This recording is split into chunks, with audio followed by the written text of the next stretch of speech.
तर बघा, आधीचा काळ कसा होता ना मंडळी, की जेव्हा मुलं सायकल शिकायला निघायची तेव्हा टोंगडे हे नक्की फुटायचे. बघा, पहिलेच्या काळातल्या मुलांचे का बरं फुटायचे माहिती आहे का? तेव्हा त्यांना आधार नसायचा.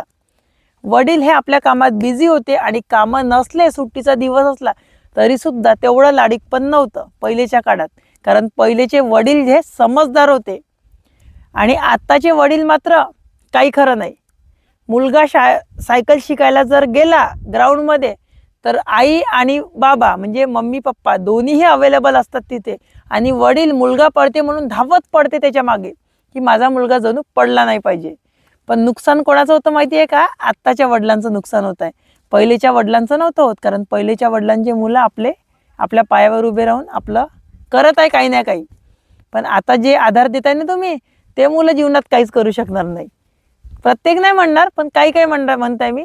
कारण माहिती आहे का, आधार जेवढा दिला तेवढा त्या आधाराची सवय लागायला लागते त्या मुलांना.